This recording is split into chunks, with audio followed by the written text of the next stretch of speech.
unilateral action in the political, military, economic, and cultural spheres imposed the supremacy of one power and satellites, in hard, semi-hard, and soft forms, on all countries and peoples, and imposed its oppressive and inhumane standards, values, and norms.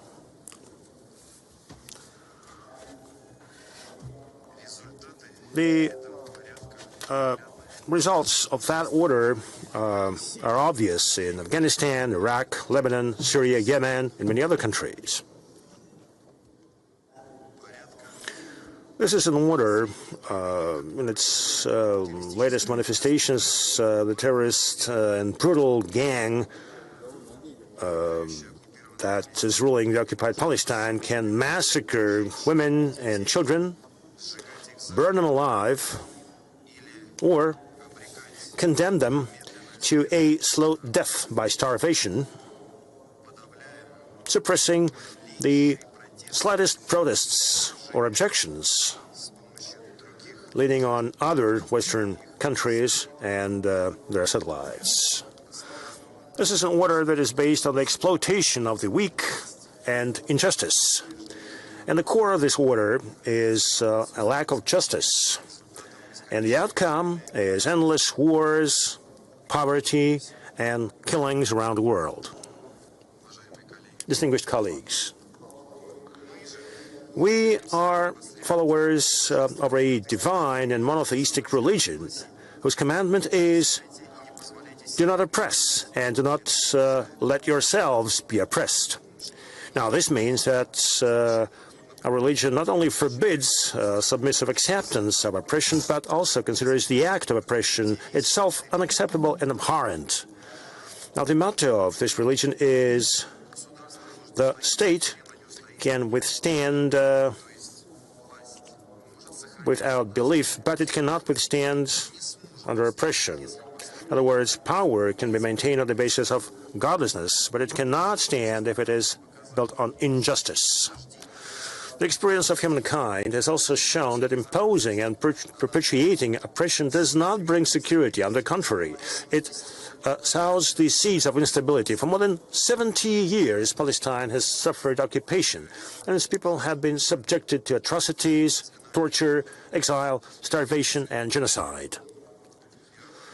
The world system of domination has repeatedly perpetuated this situation. Today, however, the root of all instability in our region is the persistence of that very injustice. Distinguished colleagues, I would like to call you to attention at the beginning of the third millennium. I want to warn you all. An entire nation is facing the threat of mass murder, genocide, and ethnic cleansing. What happens to the world if it turns a blind eye to the global disaster? In this transitional or post-bipolar world, biased interpretations of international values and principles by certain powers, regional and global players, have gone unpunished. Destabilization of different regions of the world, deprivation of national sovereignty, committing mass crimes in full view of the whole world, denial of people's right to develop and to progress. All this is happening under the cover of different interpretations of generally accepted international norms and values. Clearly, expansion of global security depends on new world order that would offer equal opportunities to all countries, to all nations. Therefore, a new security architecture should be built with the participation of all the countries, all the peoples. Ladies and gentlemen, security, from our standpoint, is based on a rejection of oppression, maintaining identity and sovereignty of different nations and countries, and establishing equal relations with other countries, with no pressure, no sanctions, or coercion. This also includes respect of people's rights and support of the oppressed across the world. The creation of a just and equal system is impossible without contribution of all the peoples, all the countries. Iran believes that justice is the key link that is missing in the global system.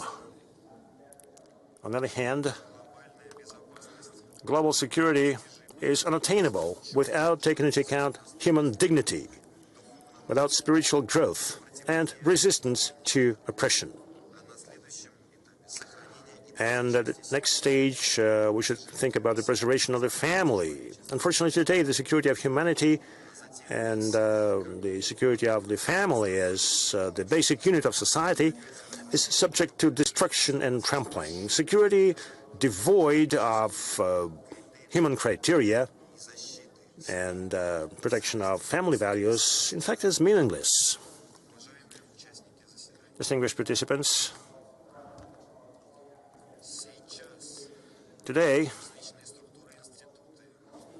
various global security institutions and the world in general fell hostage to the inefficiency of the current security systems hijacked by Western powers. And the best proof of this is the inaction of these structures in the face of the many months of genocide in Gaza. These crimes are the result of exploitative treatment of other countries, deliberate creation of economic and technological inequalities, and the deprivation of peoples and states of free access to the benefits of humanity through sanctions and restrictions. A prime example is the attempt to deny the Iranian people the right to a peaceful nuclear program.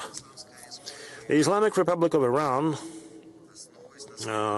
based on its ideology, rejects domination and subjugation, but always welcomes equal dialogue. We emphasize the renunciation of weapons of mass destruction. Yet Iran will not give up its legitimate rights, such as independence in the nuclear sphere, including possession of the fuel cycle and uranium enrichment. Distinguished colleagues, ladies and gentlemen, the steps of the Islamic and progressive countries of the South and the East in the transition from a unipolar world to a multipolar one will chime in a new era in the history of the world based on peace, justice, and equal development. On this path, common interests and opportunities, as well as common threats, will be shaping the prospects of our future cooperation and will help strengthen its foundation. Strengthening of multilateralism and joint efforts to build a strong and equitable security architecture is an urgent need of the international system. Successful examples of this can already be seen. I'm referring to organizations such as the BRICS and the SCO. In the new order, full participation, inclusiveness, given an active role to those players who have not previously had the opportunity to fully engage, are indeed key solutions to ensure security in the new context. Together, I invite you to build a world where honesty, coexistence, and justice replace the language of threats, discrimination, and sanctions. Thank you.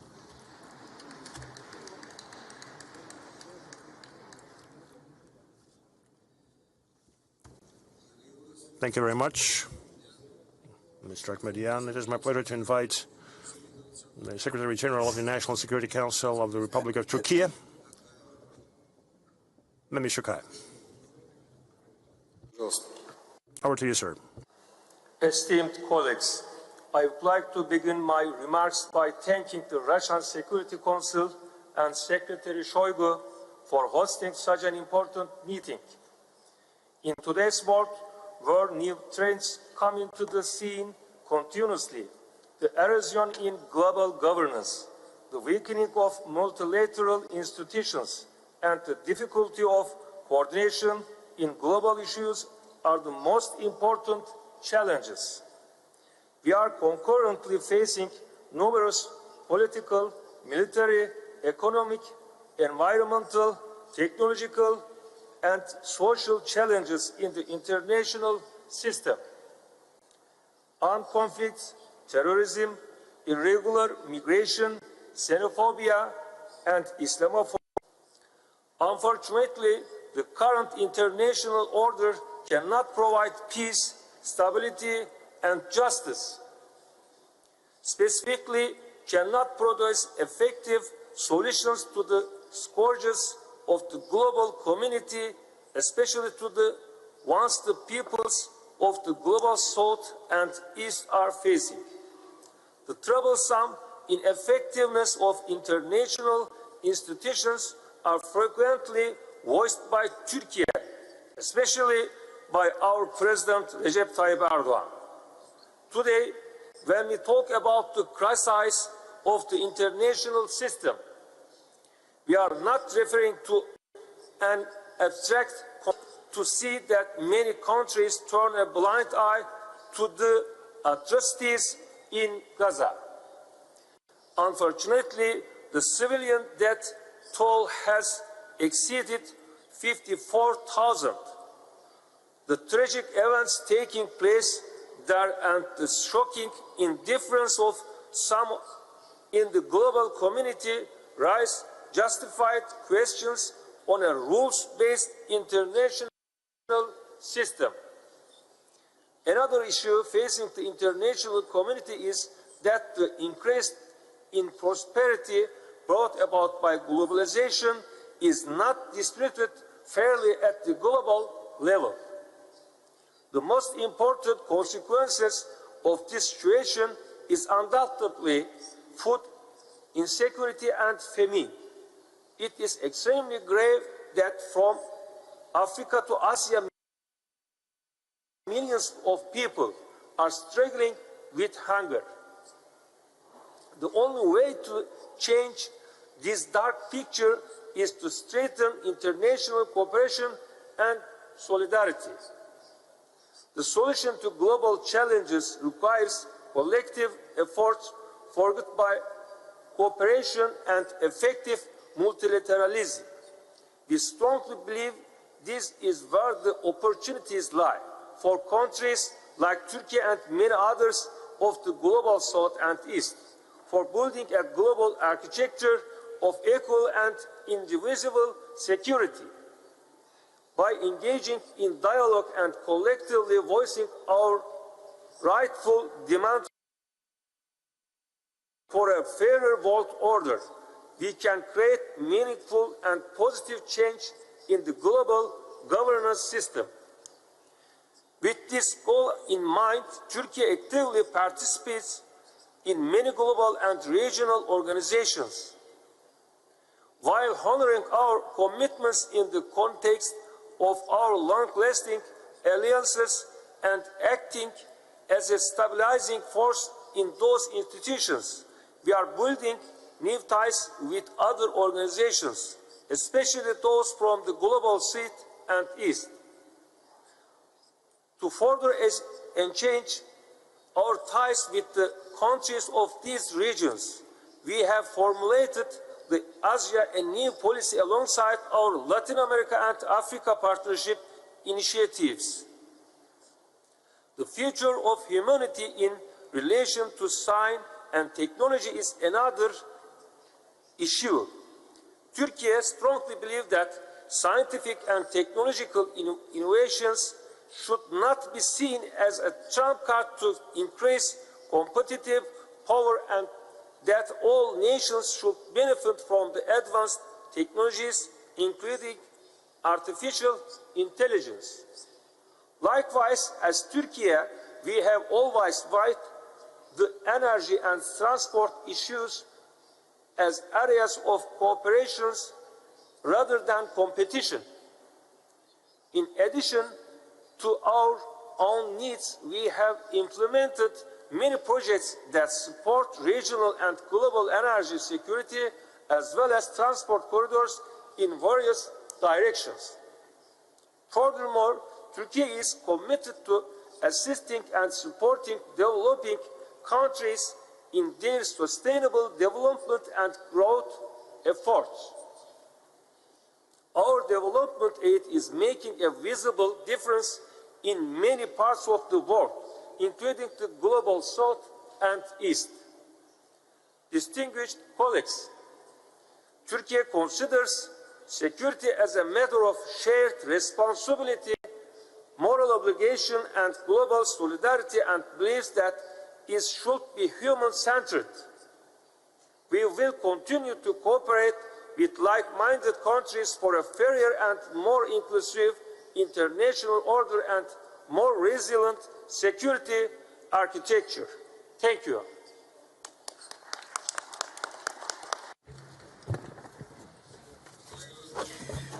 Thank you, Mr. Mimic.